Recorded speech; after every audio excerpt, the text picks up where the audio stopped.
Hey, what's going on, guys? Welcome back to the WaxMode channel. In today's video, we're taking a look at CarPro CQuartz Lite to see if this is one of the best value-based coatings currently on the market. The price for this is $45 US for 5 ounces of product. That's 150 milliliters in the bottle. Now, you can also get the kit, which comes with 2 microfiber applicator pads as well as a microfiber towel. This is going to run you about $55. But I generally use a block and a suede style microfiber applicator as you would with any sort of standard coating that's out in the market today. But for this first initial rinse in this clip here, this is CQuartz Lite at 3 months of durability. And the paint has not been washed yet, so there's still contamination on the surface. So I'm going to showcase to you guys the pre-rinse, and then we're going to go ahead and wash the car. It's been a couple of weeks since we've last washed the paint, but you can really see here, even through the contamination, we're still getting awesome hydrophobics out of the coating. This is the post-wash rinse after using CarPro Reset as our soap. The coating has had no toppers applied to it throughout the duration of this durability test. And this specific car was corrected using Meguiar's D300, which is their correction compound on a microfiber cutting pad, followed up with Sonax's Perfect Finish on a Rupes yellow foam polishing pad. And at the 3-month mark right now on the paint, as I said before, this is just awesome hydrophobic performance. We usually don't see any sort of regular waxes or sealants on the market maintain their hydrophobic performance at this level, anywhere near this level at the 3-month mark. You usually see a strong reduction, especially if you're not maintaining those products on a regular basis with spray waxes or detailers. With anything to maintain them, they're going to lose a lot more hydrophobicity compared to these coatings like this. And you can see here when I set the nozzle to the flood setting, I can almost completely dry the paint using nothing but water. And when I'm flooding the paint like this, I'm taking a look at that water sheeting line, the very edge of it, to see if there's any areas where the water is not repelling off the surface as cleanly as other areas. This usually is an indication that I have external contamination built up. It could be hard water spots. It could be just contamination that didn't come off during a regular wash.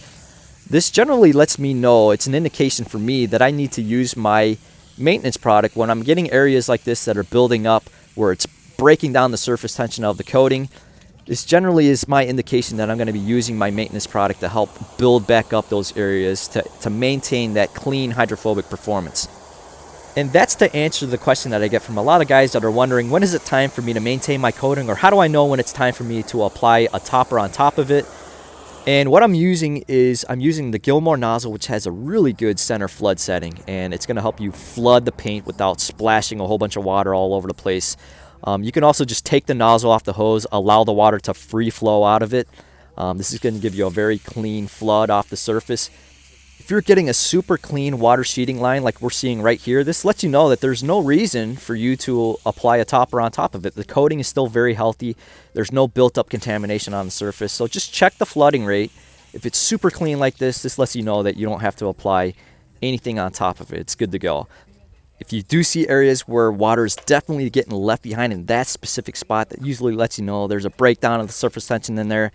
That's when it's time to apply a topper that's going to help cut through some of that contamination and build up the hydrophobic performance to its regular level. And the gloss still looks absolutely fantastic. It's a super deep, rich color on this red. The coating's doing a good job in maintaining that gloss. Now in this clip here, I had a test going between CQuartz Lite and DPC Shield. I've got 1 coat of Shield on the left box, 2 coats in the right box. The second coat was applied 24 hours after the first coat. And then on the entire outside areas outside of the box, I have 1 coat of CQuartz Lite applied to the entire hood. And the coatings have been curing for 1 full week on the paint, so this is going to be my initial baseline water behavior result. And then I'm going to do a chemical resistance test using Super Clean's aerosol degreaser formula. And the paint for this test was prepped using Sonax's Perfect Finish, which is their finishing polish, followed up with Clean Strips Prep All, which is my panel wipe. Now my intent for this test here was to put these 2 coatings side by side. Both of these are value-based coatings, so you're getting a lot in the bottle for much lower prices than your standard coating. So DPC Shield was running 4 ounces for $40, and CQuartz Lite, again, $45 for 5 fluid ounces. So right around that same price range. And you compare that to your standard coatings like CQuartz UK 3.0, which is going to run you about $55 for a 30 milliliter size kit. That's 1 ounce of coating inside of the bottle. And that can get you between 1 to 2 coats. But one of the issues that popped up that's going to impact this comparison here is you can no longer get DPC Shield, this specific formula of it. They've taken it out of production. They're currently reformulating it to try and give it a better shelf life. Some guys were having problems with it curing too fast after opening the bottle. They weren't able to utilize it entire 4 ounces. But you can see here through the water behaviors, they're both very different types of hydrophobicities. You've got CQuartz Lite, which is incredibly more hydrophobic. That's more along my preferences. And then you've got Shield, which is much more of a less hydrophobic coating. And this doesn't necessarily mean that Shield is the worst coating compared to CQuartz Lite due to this different water behaviors. As long as Shield is able to maintain its surface tension like this over a long period of time, then that's good. If it's giving you evidence that it's surviving on the paint, then that's a good feature. Some guys like me, we have preferences. We know exactly the type of water behavior that we're looking for. I'm a hydrophobic, monster guy. I like to see incredibly fast water sheeting and super tight beading. That's what I want because it's more effective when I'm using the blower to dry the paint. Other guys like less hydrophobic products like Shield because they believe it will reduce water spots in the long run, which is very, very debatable. It's not something that I agree with. I'll have, I've already done a couple videos on water beading versus water sheeting, and a lot of guys know my position pretty well. So I'm going to probably come out with a part 3 for a water beading versus water sheeting topic, just to emphasize my point a little more effectively than I have in the past. But here's the flood setting on the Gilmore nozzle, so you can see that both products are sheeting water off the paint very effectively. The more hydrophobic CQuartz Lite, the water just shoots straight off the paint when you're flooding it. The Shield section is a little less hydrophobic, so it's going to take a little bit more time to sheet water off the surface, but you can really see that when we're flooding the paint effectively, when we're angling the hose and using the right flood setting, we can definitely remove a majority of the water before we even begin to use a drying towel or begin to blow water off the paint using a blower. Okay, for the chemical resistance test, I'm just going to use the Super Clean's aerosol degreaser as my chemical of choice. Now, one of the things that we have to take into account when we're testing coatings for their chemical resistance is the coatings take a much longer time to actually fully cure to the paint compared to your standard polymer-based spray sealants or waxes.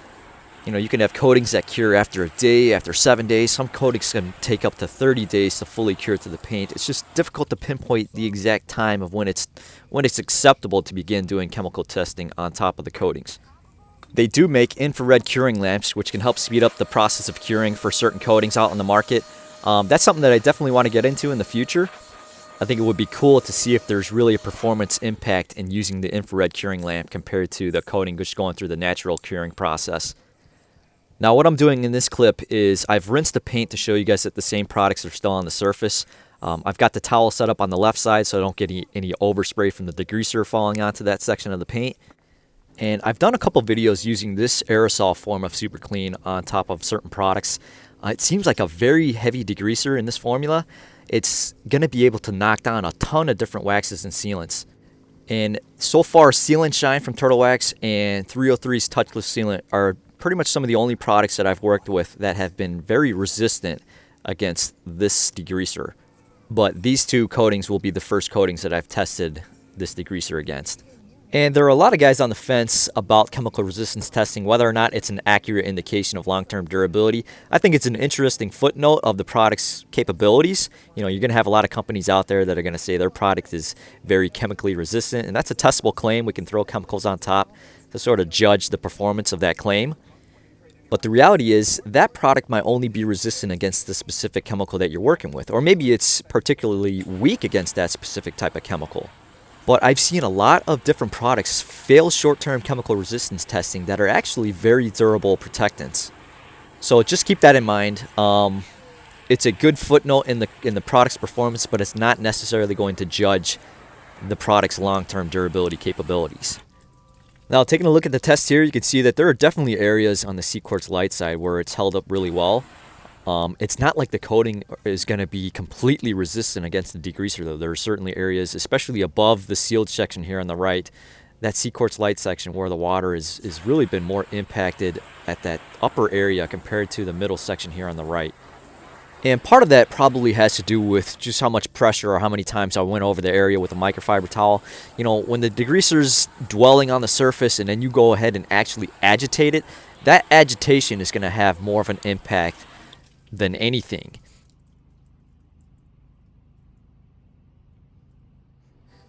In this clip here, I've gone ahead and washed the paint using CarPro Reset, and I'm fully drying it off to see if I can tackle through any remaining residuals that may have been left behind by Super Clean. And that's just going to give us a better indication of how each product has really held up after applying the degreaser on top.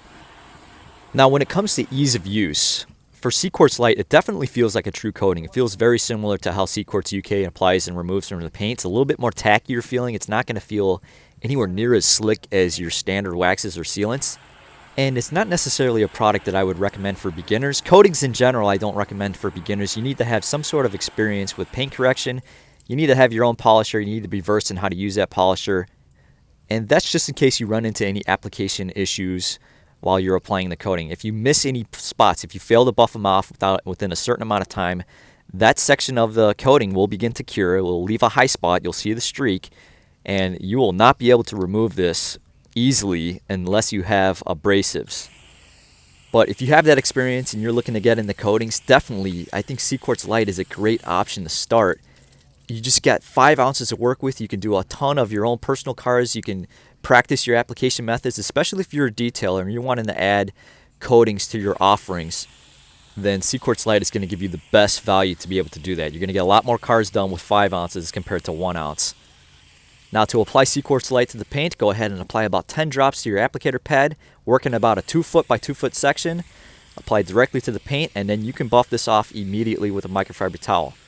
And then follow up with clean microfiber towels to get that final clean wipe down, just to ensure you've removed all residuals so that those don't leave any high spots left behind on the paint.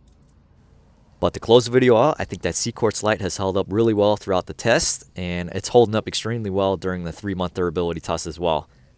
I think it's a very competitive product on the market right now, especially compared to this first formula of DPC Shield, compared to Geon's Can Coat, Geon's One Coating.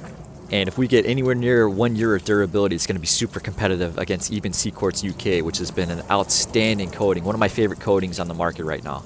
But hopefully you guys enjoyed the video. If you did, go ahead and smash that like button. Consider subscribing for additional content. SEMA is just around the corner. We've got a ton of new products that are going to be coming out for the next season. We've got the Turtle Wax ceramic lineup that I'm going to be testing as well. And if you're looking to try out CQuartz Lite and other products that I recommend, definitely check in the description below where I'll have links set up to where you can buy those on Amazon. But thanks for watching, guys. I'll see you in the next video.